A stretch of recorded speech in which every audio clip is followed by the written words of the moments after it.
The council chamber buzzed with excitement as the transmission played for the third time that cycle. Ambassador Velther of the Kryn hegemony watched the primitive radio waves with barely concealed amusement, his 4 eyes tracking the data streams that poured across holographic displays while his subordinates muttered among themselves about the discovery. The signal came from a small yellow star in an unremarkable spiral arm of the galaxy, a system the Council had catalogued centuries ago but never bothered to visit, because initial scans showed nothing of value, just rocky planets and gas giants orbiting a mediocre sun that would burn for another few billion cycles without incident yet. Now those primitive electromagnetic waves told a different story. Someone lived there.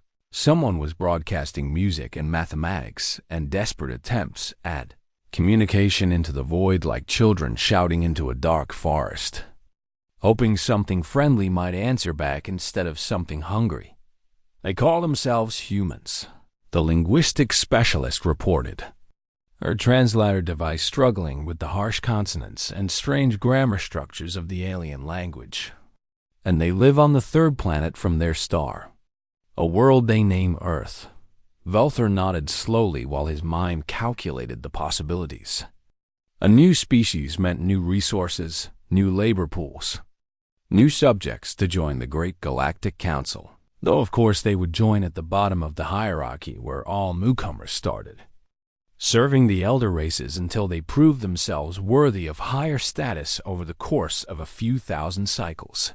What is their technological classification?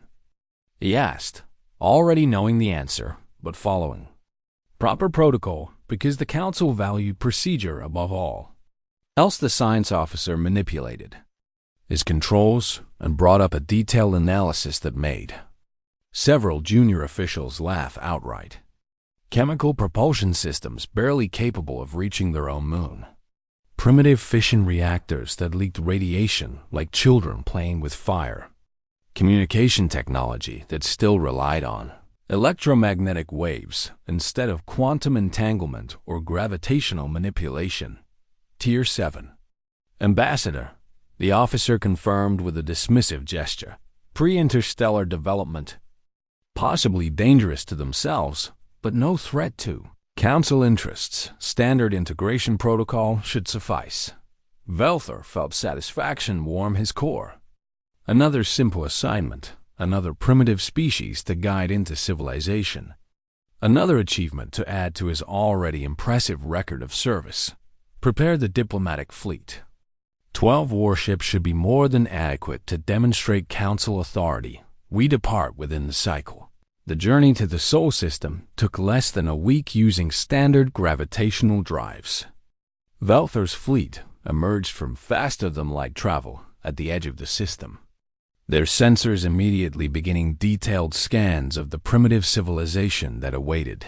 Council Judgment Earth appeared on the displays as a blue and white marble, beautiful in its simplicity, covered in water and clouds with landmasses that showed signs of heavy industrial development, and sprawling urban centers that glowed with artificial light even on the dark side of the planet. The human vessels orbiting their homeworld were pathetic tin cans held together with welded metal and chemical fuel, space stations that spun to create artificial gravity because they lacked even basic gravitational manipulation technology. Satellites that would be considered children's toys by Council standards. They are even more primitive than our initial assessment suggested, one of the warship captains reported over the fleet communication channel. I count perhaps 300 vessels in near-Earth orbit, none larger than a light cargo hauler, none armed with anything more threatening than primitive explosive projectiles. Velther allowed himself a moment of satisfaction before composing the standard first contact message. The Council had refined this speech over thousands of encounters with developing species. A perfect balance of welcome and warning that established proper expectations from the beginning. Inhabitants of Earth, he began. his words being translated into human languages by sophisticated computer systems. I am Ambassador Velther of the Kryn Hegemony. Speaking on behalf of the Galactic Council, you have been detected broadcasting into space, and we have come to establish diplomatic relations and guide your species into the greater galactic community. He paused for effect before continuing. Remain in orbit around your homeworld and prepare to receive our delegation. We will arrive within your solar day to begin the integration process. The response came faster than expected.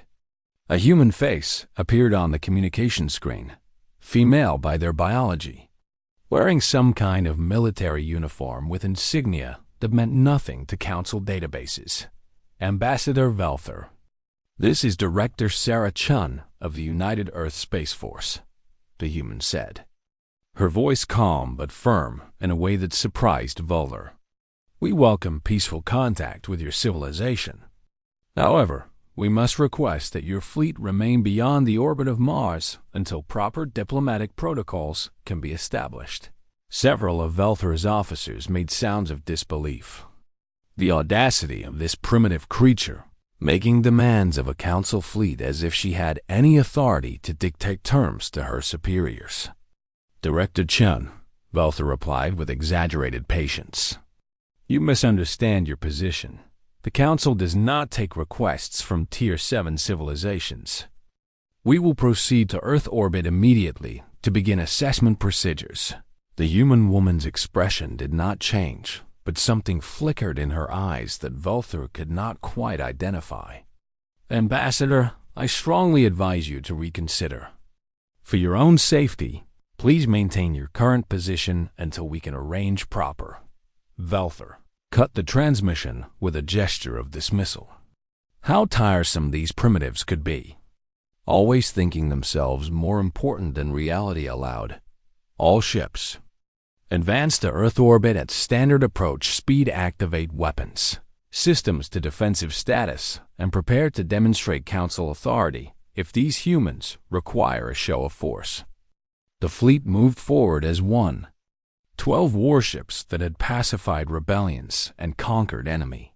Fleets now advancing on a single undefended planet whose inhabitants still used chemical rockets and thought themselves capable of negotiating. They passed Mars without incident. The red planet looking dead and empty on their sensors. They crossed the asteroid belt where automated mining operations harvested rocks and ice. Without any sign of defensive installations or military presence, Earth grew larger on their view screens as they approached. Velther was already composing his report to the Council, describing how smoothly this integration was proceeding, how quickly these humans would accept their place in the galactic order. Then, the sensors began screaming warnings. Something was moving in the shadow of Jupiter. Something so massive that it distorted local space-time like a small moon. Something that was accelerating toward them at speeds that should not be possible for any vessel built by hands rather than nature. Contact bearing 273 Mark 15. The tactical officer shouted, his voice cracking with shock. Mass reading is that cannot be correct. The sensors must be malfunctioning. But the sensors were not malfunctioning. As the object emerged from Jupiter's shadow and into clear scanning range, every member of Velther's crew felt their confidence drain away like water through broken containers. The ship was impossible. It stretched across space like a mobile city. 17 kilometers of angular armor and weapon batteries, moving with grace that belied its tremendous mass, while drives that glowed with barely contained power pushed it forward on pillars of bent space-time. Identification? Velther demanded, his voice steady despite the fear creeping up his spine. They are broadcasting, the communications officer reported. Ship designation: United Earth Spaceship Titan's Wrath. Titan-class battleship. They are requesting we power down weapons and prepare for diplomatic escort. Velther stared at the impossible vessel approaching his fleet. Every instinct screamed that something had gone terribly wrong, that the intelligence reports were catastrophically incomplete. that perhaps humans were not Tier 7 after all. "Open a channel," he ordered, trying to sound authoritative while his mind raced to understand how primitive. Earth had built something that dwarfed the largest council dreadnoughts. "Let us speak with whoever commands this vessel." The face that appeared on Velther's command screen belonged to a human woman in her middle years, with dark hair pulled back in a severe style and eyes that seemed to measure everything they saw with cold calculation. Her uniform displayed more insignia than Director Chun's had, and behind her, the bridge of the Titan's Wrath stretched into the distance like a military operations center designed to coordinate entire fleets. "I am Captain Elena Vasquez, commanding officer of the UESS Titan's Wrath," she said without preamble, her voice carrying the weight of absolute authority. "Ambassador Velther, your fleet has violated United Earth Space Force security protocols by advancing past Mars without authorization. You will halt your approach immediately and await further instructions." Velther felt anger replace his momentary fear. Regardless of how large this ship appeared, it was still just one vessel against his 12 warships. And the Council did not take orders from anyone. Certainly not from a species that should still be launching satellites on chemical rockets. "Captain Vasquez, you seem to be confused about the reality of your situation," he said, letting condescension drip from every word. "The Galactic Council has integrated thousands of species over millions of cycles. We are not some minor power you can intimidate with a single oversized vessel." He gestured to his tactical officer who activated the fleet's weapon systems. Plasma lance batteries charged with visible energy. Gravitational manipulators began warming up their exotic matter cores, and missile tubes loaded their payloads of antimatter-tipped warheads. "This fleet has enough firepower to sterilize your entire planet," Velther continued. "I suggest you move aside and allow us to proceed with standard integration protocols. Any resistance will be considered an act of war against the Council and dealt with accordingly." Captain Vasquez did not flinch. Instead, she smiled slightly, as if she had heard something amusing rather than a threat of planetary annihilation. "Ambassador, before you make any decisions you might regret, allow me to share some technical specifications." She touched controls on her command chair, and data began flooding into the Council fleet's computers.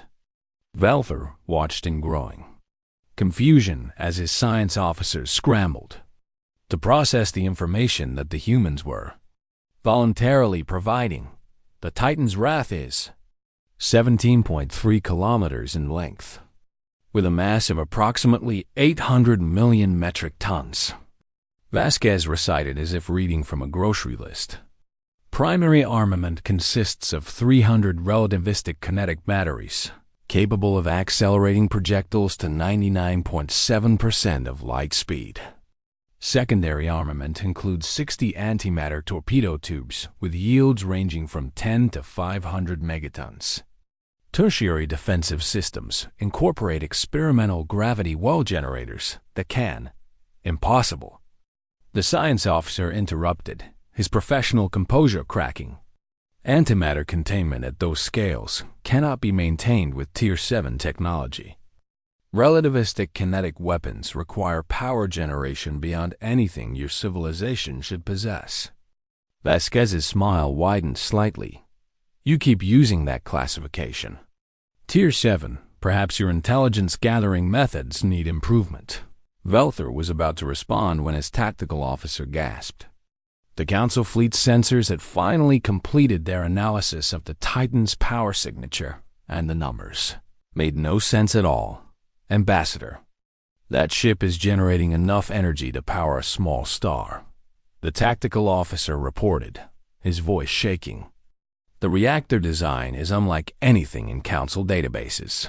It appears to be some kind of controlled quantum vacuum fluctuation system that should be purely theoretical." Before Velther could process this information, one of his warship captains made a decision that would change everything. Commander Zeth of the heavy cruiser Domination had fought in 3 council wars, and earned his rank through aggression and decisive action. So when he saw what he perceived as a bluffing primitive species, he did what came naturally. He fired a warning shot. The plasma lance streaked across space. A bolt of contained stellar fire that could vaporize asteroids and punch through any known armor. It struck the Titan's Wrath amidships, right where the ship's reactor should be most vulnerable. The Titan's shields absorbed the blast without even flickering. For 3 heartbeats, nobody spoke. Council plasma lances were considered among the most powerful directed energy weapons in the galaxy, capable of destroying heavy cruisers with sustained fire. Yet this human ship had brushed off the attack like rain falling on stone. "Interesting," Captain Vasquez said, her voice now carrying an edge of cold steel. "Commander Zeth of the Domination just committed an act of war against the United Earth Space Force ambassador. You now have exactly 60 seconds to order your fleet to power down all weapon systems, or we will interpret your next action as confirmation of hostile intent." Velther's translator device struggled with the human idiom, but the meaning was clear. Power down or be destroyed. Accept surrender or face consequences. Submit or die. "You are bluffing," Velther said, but his voice lacked conviction. "One ship cannot possibly." 50 seconds, Vasquez interrupted. The ambassador looked at his tactical displays. The Titan's Wrath had not moved, had not even raised additional shields or charged visible weapons. Yet something about the human captain's absolute certainty made his blood run cold. "Captain Vasquez, let us not be hasty," he began, trying to salvage the situation through diplomacy. "Surely we can discuss." 40 seconds. Velther's communication officer suddenly shouted in alarm. "Ambassador, we are receiving multiple contacts. Thousands of objects powering up throughout the system." The tactical display lit up like a festival celebration. Earth's moon, which sensors had identified as a barren rock, suddenly revealed 1,600 defensive platforms bristling with railguns and missile batteries. The red planet Mars came alive with orbital installations that had been hidden beneath stealth fields.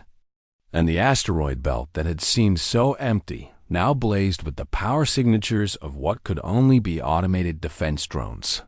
30 seconds, Vasquez said calmly. "How?"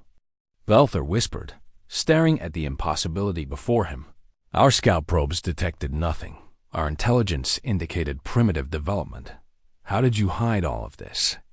Vasquez leaned forward in her command chair.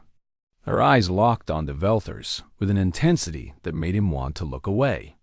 "Ambassador, 43 years ago our long-range detection arrays picked up gravitational anomalies consistent with Council scout probes entering the Sol system.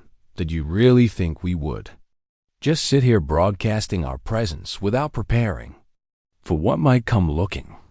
The revelation hit Velther like a physical blow. Humans had known about the Council for 4 decades, had been preparing and building and hiding their true capabilities while sending out radio signals like bait to lure in whoever might be watching. 20 seconds. "All ships power down weapons," Velther shouted, his pride finally breaking under the weight of tactical reality. Full defensive posture only, did not fire unless fired upon. 11 warships complied immediately, but Commander Zeth hesitated for a fatal moment. The aggressive commander who had fired the first shot was already charging his plasma batteries for a full barrage. Convinced that overwhelming force would break through the human bluff, Captain Vasquez saw it on her displays before anyone else. She sighed softly and touched a control. Titan's Wrath, firing solution Alpha 7. Single kinetic round. Demonstration pattern. The Titan's lateral battery rotated smoothly. A single projectile launched from its electromagnetic rails. A slug of depleted uranium and exotic matter wrapped in a containment field. Accelerating instantly to relativistic speeds, the round crossed the distance to its target point in less than a second.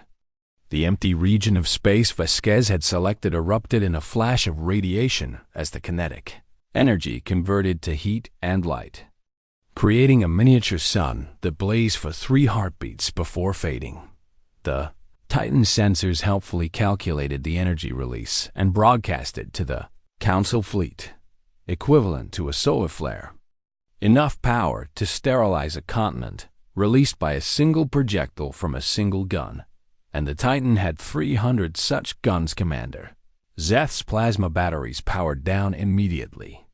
Across the Council fleet, every weapon system went dark as the reality of their situation became impossible to deny. Ambassador Velther, Captain Vasquez said, a voice returning to professional courtesy now that the immediate crisis had passed. Shall we discuss proper diplomatic protocols? Or would you prefer a more comprehensive demonstration of our defensive capabilities? Velther stared at the tactical display showing one human battleship holding his entire fleet at gunpoint. He thought about the defensive installations surrounding Earth, about the hidden technology that should not exist, about the trap his arrogance had led him into. We shall discuss terms, he said quietly, feeling the weight of failure settling onto his shoulders like a physical burden. What do you propose? The shuttle that transported Ambassador Velther and his diplomatic team from the Council flagship to the Titan's wrath felt like a funeral procession. None of his subordinates spoke during the journey, each lost in their own thoughts about how catastrophically wrong their intelligence had been as they approached the human battleship. Velther could see details that sensors had missed. The hull was not smooth metal, but instead covered in what appeared to be adaptive armor plates that shifted and reconfigured themselves constantly. Weapons batteries that tracked the shuttle's approach with mechanical precision. And sensor arrays so dense they made the ship's surface look like the compound eye of some massive insect. The docking bay could have held Velther's entire flagship with room to spare. As the shuttle settled onto the deck, he watched through the viewports as human soldiers moved through the cavernous space wearing combat suits that seemed to defy gravity itself. Ambassador? Those suits, his security chief whispered, pointing at the humans who waited to escort them. They are using gravitational manipulation for personal armor. The technology should require power systems too large to be portable. Velther said nothing because there was nothing to say. Every moment aboard this ship would reveal another impossibility, another technology that humans should not possess, another reminder that the Council had made assumptions based on incomplete data and arrogant confidence. Captain Vasquez waited at the airlock with a formal honor guard. She wore a dress uniform now instead of combat blacks, but the weapon at her hip looked far too advanced for chemical propellant firearms. Ambassador Velther, welcome aboard the Titan's Wrath, she said with diplomatic formality. I hope your journey was comfortable. Captain Vasquez, Velther replied, trying to maintain some dignity despite everything. Your ship is impressive. I confess we underestimated your species' technological development. Vasquez smiled slightly as she gestured for them to follow. Many have made that mistake. Ambassador, we have found it advantageous to be underestimated. She led them through corridors that seemed to stretch forever. The ship's interior was a city unto itself, with crew members hurrying about their duties, automated systems moving supplies through the walls, and holographic displays showing everything from engineering status to tactical readouts. Velther noticed his science officers staring at a junction where some kind of repair was underway. A human technician was using tools that manipulated matter at what appeared to be the molecular level, reshaping damaged conduits with casual precision. Your technology, the science officer said, unable to contain his curiosity. It appears to incorporate at least 6 different physical principles the Council science considers purely theoretical. How did you achieve practical applications? One of the human escorts, a young woman with engineer insignia, laughed softly. Necessity is the mother of invention. As we say when you're alone in the galaxy and desperately afraid of what might be out there, you tend to be very motivated. They passed through a medical bay where Velther saw something that made him stop in his tracks. A human soldier lay on a diagnostic bed while sophisticated equipment regrew his missing leg in real time. Flesh and bone knitting together through some combination of nanotechnology and genetic manipulation. That is impossible. Velther's medical officer stated flatly. Tissue regeneration at that speed requires cellular control far beyond anything the Council has achieved. The rejection rates alone should be 98% success rate, a human doctor interrupted cheerfully. We've been perfecting combat medicine for 70 years. Our soldiers do not stay wounded long.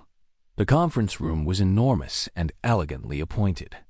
A massive view screen showed Earth hanging in space below them, beautiful and serene, while holographic projectors waited to display whatever information might be needed during negotiations. Captain Vasquez gestured to seats that automatically adjusted to accommodate different alien physiologies.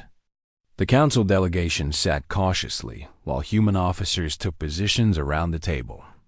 Their faces professional, but their body language radiating confidence.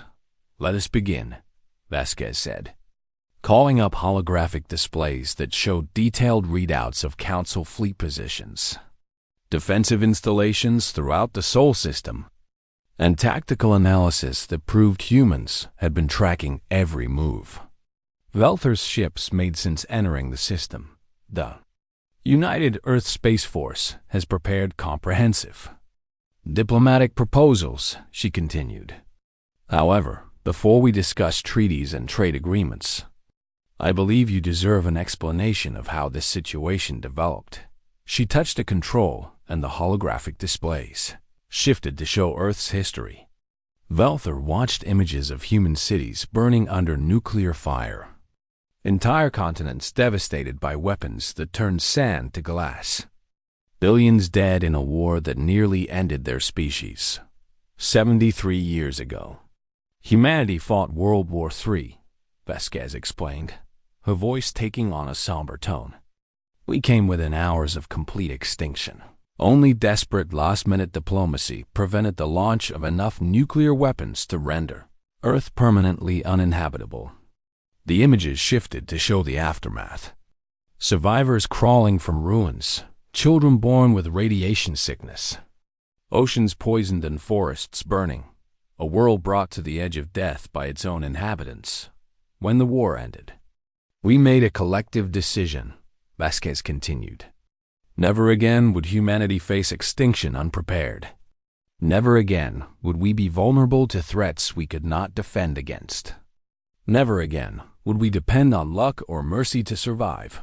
New images appeared showing massive construction projects, orbital shipyards being built in Earth orbit and around the Moon, asteroid mining operations feeding raw materials into manufacturing centers, scientists working around the clock to push the boundaries of physics and engineering. We detected your scout probes 43 years ago, she said.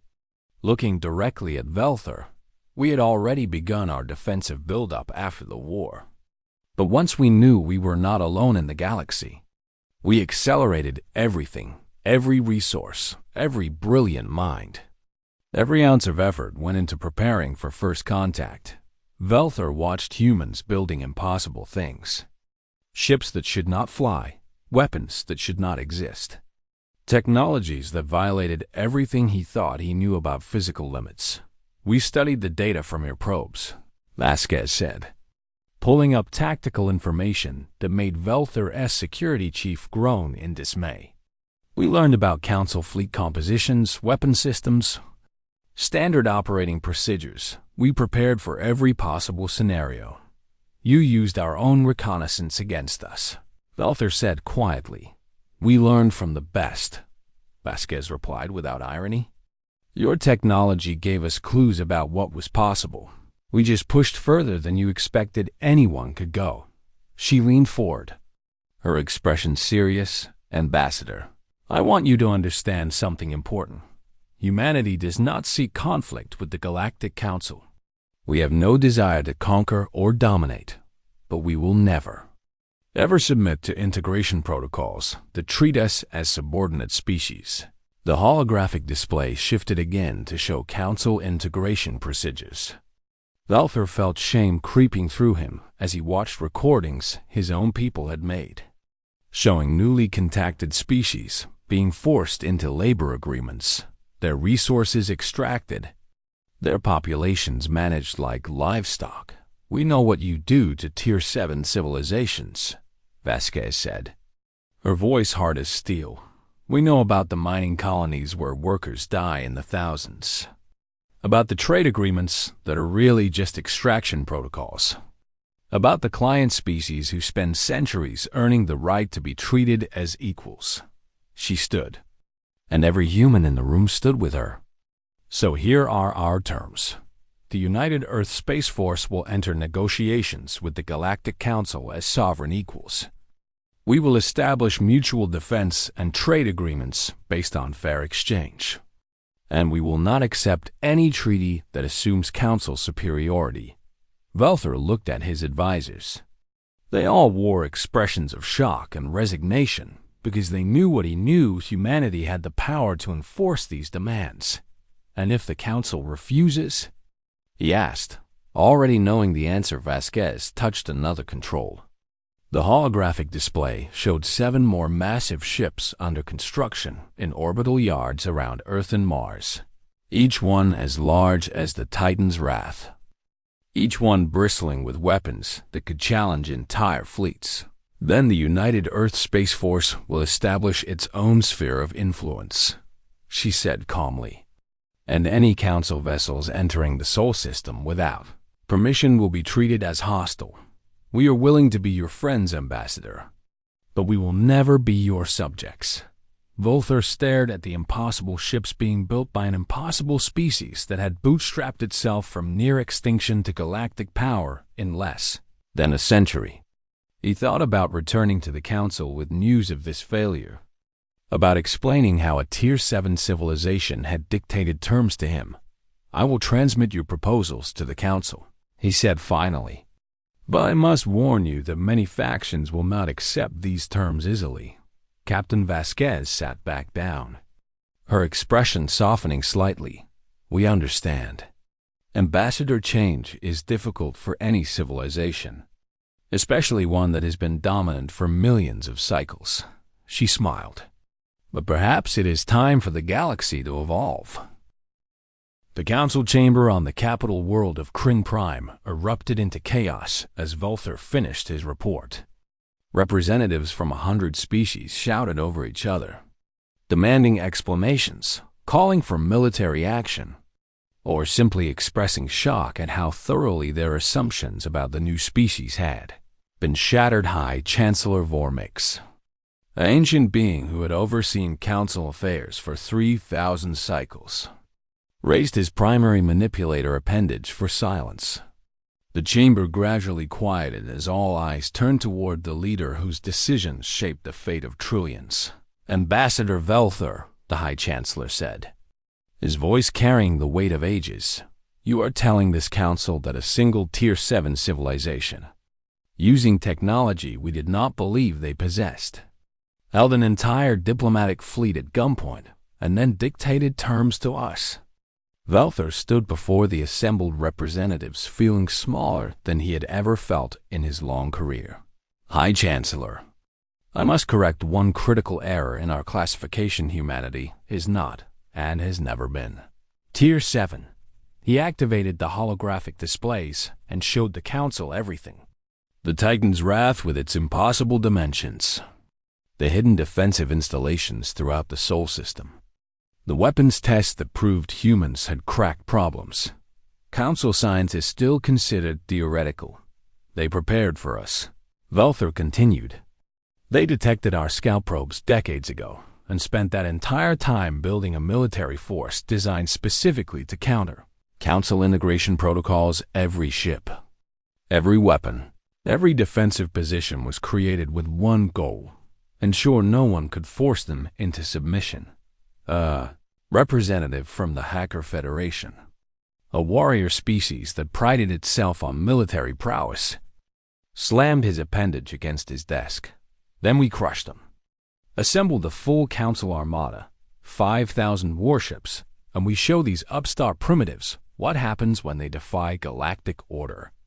Murmurs of agreement rippled through the chamber, but Velther shook his head.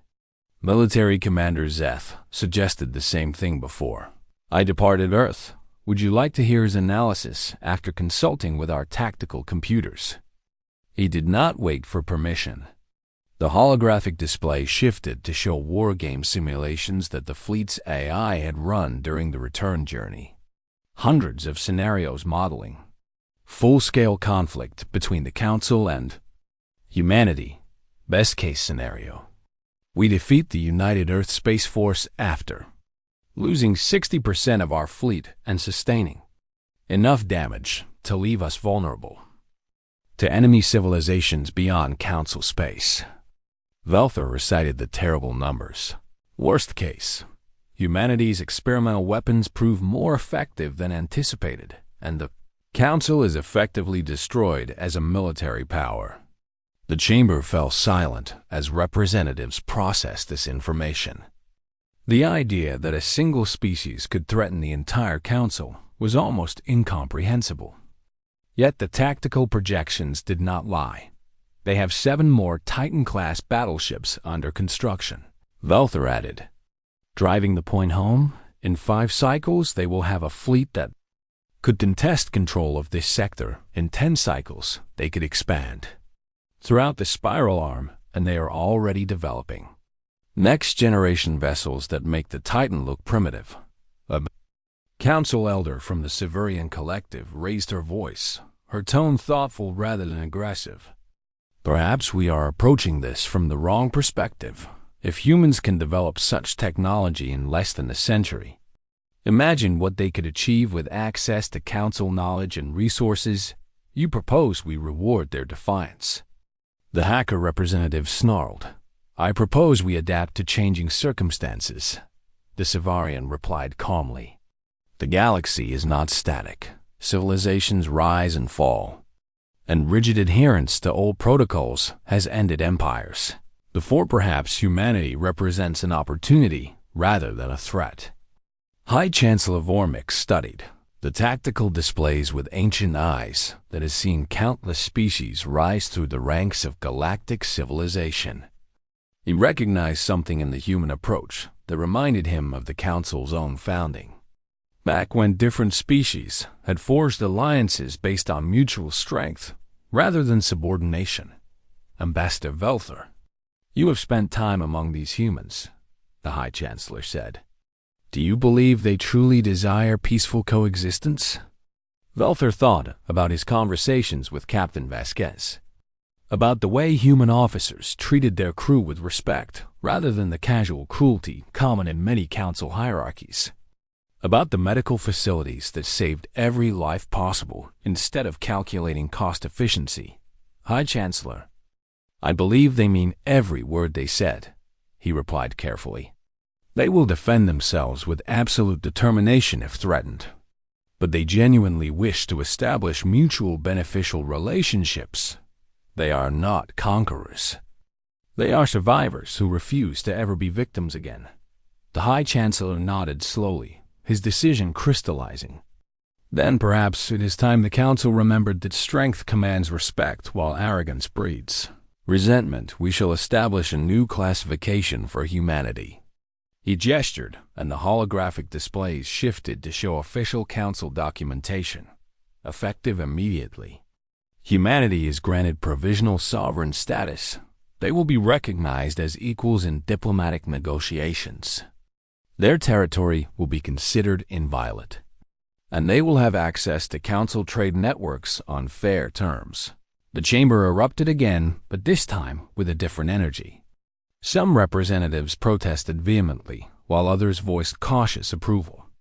Debate raging over the unprecedented decision to grant full sovereign recognition to a species that had just entered galactic affairs. This is outrageous. The hacker representative roared.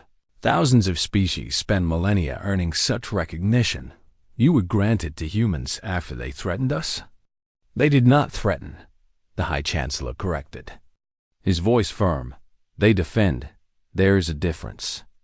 And if we cannot recognize that difference, then we have become the very thing we claim to stand against. He looked around the chamber at representatives who had grown comfortable with their power, who had forgotten that the Council's founding principle was cooperation between equals rather than domination by the strong. The vote is called, he declared. All in favor of granting humanity provisional sovereign status? The holographic voting system lit up with responses. After a tense moment, the results appeared showing a narrow majority in favor of the proposal. Enough to make it official council policy. Even if many factions remained opposite, Volther felt complex emotions warring inside him. Relief that war had been avoided, shame at how badly he had misjudged the situation, and strange admiration for a species that had changed galactic politics through sheer determination. Ambassador Volther, the High Chancellor said, "You will return to Earth and inform Captain Vasquez of the Council's decision, establish formal diplomatic relations, and begin negotiating the details of our new relationship." As the council session ended and representatives departed to share news of this historic decision with their respective governments, Volther found himself approached by the Severian elder who had spoken in favor of recognizing humanity. "Ambassador, you seem troubled," she observed with the wisdom of her many cycles. "Elder Sivana, I cannot help but wonder if we have set a dangerous precedent," Volther admitted. "If one species can force recognition through military strength, what stops others from doing the same?" The elder's expression was serene. "Perhaps that is not a precedent to fear, but a lesson to learn. The Council grew strong by incorporating many perspectives and technologies. But somewhere along the way we became rigid in our hierarchies." She gestured at the empty chamber. "Humanity has reminded us that advancement comes from challenge. That respect must be earned through deeds rather than granted through time. And that the galaxy is large enough for many strong voices to be heard." Volther considered her words as he prepared for his return. Journey to Earth. Perhaps the Severian was right. Perhaps humanity's defiance was not the beginning of chaos, but rather the start of evolution. A new chapter in galactic civilization where strength and wisdom walked hand in hand. 3 weeks later, Volther's shuttle approached Earth again, but this time without the military fleet that had accompanied him before. He carried only diplomatic credentials and sincere intentions to establish proper relations between humanity and the Council captain. Vasquez met him in the same conference room aboard the Titan's Wrath. But her demeanor was warmer now that threats had given way to negotiation.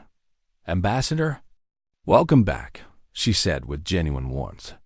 "I hope your journey was more pleasant than your first visit, Captain Vasquez." "I bring news from the Galactic Council," Volther replied, pulling up the official documentation. "Humanity has been granted provisional sovereign status. You are recognized as equals and invited to establish formal diplomatic and trade relations." He watched her face carefully, seeing satisfaction but not surprise. She had known they would accept, had calculated the odds, and determined that Council pragmatism would overcome Council pride. "On behalf of the United Earth Space Force and all of humanity, we accept this recognition," she said formally. "Let us begin working toward a future where both our civilizations prosper." As they began discussing the details of treaties and agreements, Volther. 5 cycles had passed since humanity received provisional sovereign status, and the galaxy was still adjusting to the implications. Trade routes now extended to the Sol system. Cultural exchange programs brought alien students to Earth universities, and human merchants began appearing at stations throughout Council. Space Ambassador Volther had established a permanent diplomatic residence on Earth's orbital station Armstrong, the massive facility that served as humanity's gateway to the galaxy. From his offices, he could watch the constant flow of traffic as ships from 100 worlds arrived to conduct business with these remarkable newcomers. The Kryn ambassador had become something of an expert on human culture during his extended stay. He attended their concerts, where musicians played instruments that produced sounds no other species could replicate, sampled their cuisine, which ranged from subtle to overwhelming, and studied their art, which seemed to capture emotions in ways that defied linguistic translation. What fascinated Velthor most was how quickly humans had adapted to galactic civilization while maintaining their essential character. They learned alien languages with impressive speed, adopted useful technologies without abandoning their own innovations, and formed friendships across species barriers that more established civilizations struggled with. Ambassador Velthor, a cheerful voice called out. Director Sarah Chun approached through the station's main concourse, weaving between hacker merchants and Savarian tourists with practiced ease. Director Chen, what brings you to Armstrong today? Velthor asked, genuinely pleased to see the human who had first warned him to stay beyond Mars' orbit. Captain Vasquez asked me to find you, Chen replied with a mysterious smile. She has something she wants to show you, something I think you will find very interesting. The shuttle ride to the Titan's Wrath had become routine for Velthor. He no longer felt the fear that had gripped him during his first approach, though he never stopped being impressed by the sheer scale of humanity's flagship. Captain Vasquez waited for him in the main observation deck rather than the conference room. The massive viewports showed Earth below and the orbital construction yards, where human engineers worked on projects that continued to push the boundaries of what Council science considered possible. Ambassador, thank you for coming, Vasquez said, gesturing to the view. I wanted you to be among the first to see this. She touched a control, and the observation deck's view screens shifted focus. Velthor felt his breath catch as he saw what the construction yards had been building in secret. The ship dwarfed even the Titan's Wrath. It was easily 25 kilometers long, with a hull design that incorporated technologies Velthor had never seen before. Weapons systems that made his tactical training feel obsolete, and drive signatures that suggested capabilities far beyond conventional, faster-than-light travel. May I present the UESS Prometheus Rising, Vasquez said with obvious pride. Prometheus-class explorer battleship, designed for long-range deep space operations and first-contact scenarios. It is magnificent, Velthor breathed, unable to look away from the impossible vessel. But why show me? Surely this is classified military intelligence, Vasquez smiled. Because we want the galaxy to know that humanity continues to advance, continues to grow stronger, but also because the Prometheus has a specific mission that concerns the Council. She pulled up holographic charts showing regions of space beyond Council territory, areas marked as unexplored or dangerous, places where even Council ships ventured rarely. There are threats out there that the Council has chosen to ignore or avoid, Vasquez said, her tone growing serious. Pirate fleets operating from lawless sectors, remnants of extinct civilizations that have become hostile, phenomena that defy current scientific understanding. Velthor knew exactly what she meant. The Council's territory was vast, but the galaxy was larger still, and beyond the borders lurked dangers that had claimed many exploratory missions over the millennia. The Prometheus will venture into these areas, Vasquez continued, mapping unknown regions, establishing contact with isolated species, and when necessary, defending innocents from threats. We are offering our services as explorers and protectors for the greater galactic community. The ambassador studied the human captain's face, seeing sincerity mixed with calculation. Humanity was positioning itself as a force for good in the galaxy, building reputation and relationships that would strengthen their position far more effectively than threats ever could. The Council will appreciate this gesture, Velther said carefully. Though some factions may view it with suspicion. Let them be suspicious, Vasquez replied with a shrug. Our actions will speak louder than their concerns. Humanity learned long ago that trust is earned through consistent behavior, not demanded through words. She gestured for Velther to follow her to another viewport. This one showed Mars, where red sands were slowly being transformed by terraforming efforts. Massive atmospheric processors working to make the planet livable for unprotected humans. We are also opening our technology for a limited exchange with Council species, Vasquez said. Dropping another surprise. Not our weapon systems, of course, but medical advances, manufacturing techniques, and agricultural improvements that could benefit everyone. Velther felt stunned. This was unprecedented generosity from a species that had every reason to hoard their advantages. Captain, why would you share such valuable knowledge? Vasquez turned to face him directly, her expression earnest. Because we remember what it was like to face extinction alone, to struggle without help or hope. We survived by working together as a species. And now we want to extend that cooperation to the entire galaxy. She paused before adding, besides, a strong galaxy benefits everyone. If we lift up other civilizations, we create trading partners, allies, and friends rather than resentful subjects waiting for a chance to rebel. The wisdom in her words reminded Velther of the ancient texts from the Council's founding, back when cooperation was the goal rather than domination. Humanity had rediscovered principles that older civilizations had forgotten. You are changing galactic civilization, he said quietly. Not through force, but through example. That is the plan, Vasquez agreed. Though we maintain our military strength as insurance trust, but verify. As we say, a chime sounded and one of the observation deck's displays shifted to show incoming vessels. Velther recognized Council ships, merchant vessels from allied species, and even a delegation from the Hacker Federation who had initially called for war against humanity. First anniversary celebration of humanity's recognition, Vasquez explained. We are hosting representatives from 50 Council species for a cultural festival. Would you care to join us, Ambassador? Velther accepted gladly. Over the next several hours, he witnessed something remarkable as humans and aliens mingled freely. Throughout the Titan's observation decks and social spaces, he watched a hacker warrior engaged in animated discussion with a human engineer about shield harmonics.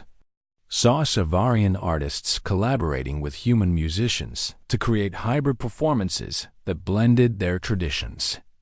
Observed children from a dozen species playing together in designated recreation areas while their parents conducted business or simply enjoyed the gathering. At one point, he found himself in conversation with Captain Vasquez and Elder Savannah, who had traveled from Crinprine specifically for this event. Ambassador Velther, I see your initial assessment of humanity has proven remarkably inaccurate, the Savarian elder said with gentle humor.